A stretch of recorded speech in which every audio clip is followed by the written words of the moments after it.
Hello everyone, ngasi Mathel se yam hawdoi jane khoi gi ahan bada khoi gi chengkruk mana gi kangshoi ama sima tawjar age do chengkruk mana se sid leijere ko chengkruk mana gi kamai tawge ha bedo khangdaba ichil naw yawbiraga di sumai tawi adu do si se phajana jam thokpirani phajana mallaga thamabani ko do hindi lon da di si se chaulai haiba ado si se phajana jam thokpiraba matungda insang se mahi sar matungda ngari hapani dum chamna thongjara age me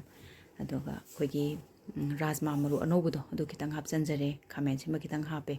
aduga khoi moro suba kitang ama hape bako phajana saugat halaje bsi se aduga khoi gi singumba kari kra leidana singumba sing se hapjan birani nga ai ba hapjan bi horani aduga adum yam kanna munthatta bi dako sauraba matungda mana masing sing je hapjarage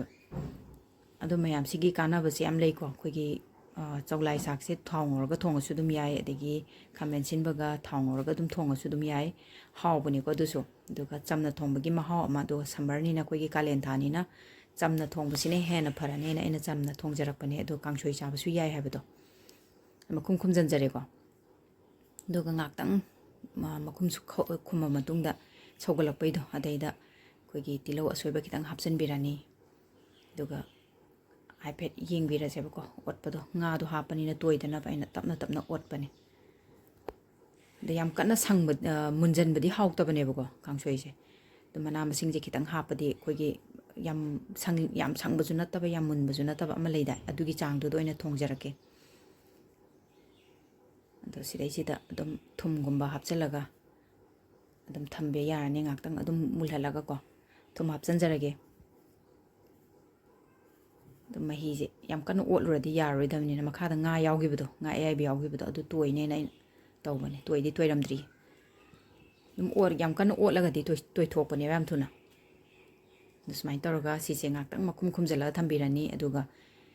minute amani lera kan hangtoga sidai sida dum phadigom kai kai hapsalaga mana masing maroi mapang hapsalaga dum sima loireba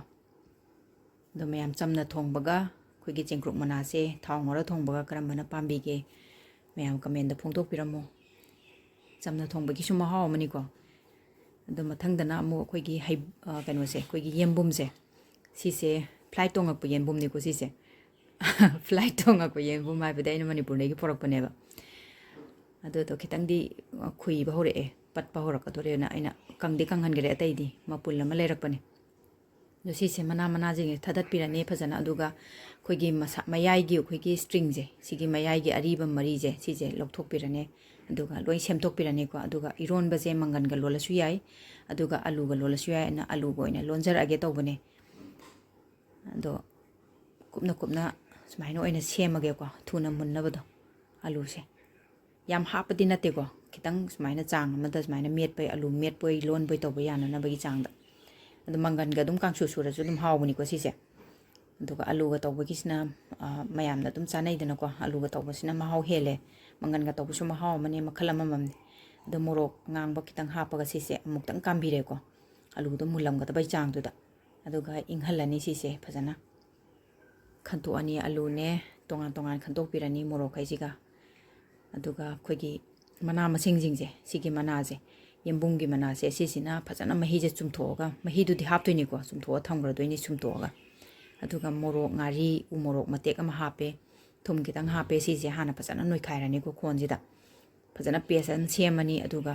alu noi khairani aduga ngasai mana sumthoga thamba singse sise siga pulap metoine dumayam yembum Rronba se kamaina lolaga na hena hauge karamba mongda lonbasu yage habedusu comment da phongtok piramo mamangi agi recipe da su mayam adum phongtok pirame bako sumaina sembasu hawbani si hapaga thongo na sumaina comment da suggest tok pirakpa mayam aina thagat pa phongtok chari adum aming mathadi pandraga su adum mayam na ibirak panina ko yame ba yambadi du pathok patu no mai adum pathok charake dong sai ngari amet pado alu tawraga sisiga pulap metlani adum umorok hapanina manam je kitangdi umorok hairena ko adudagi adum hauna na bagi manam amadi dum thogle ismaina aduna metpa matamda umorok machet ama hapa dum maroi mapang jing je hapsalaga tilau kitanga soijalani aduga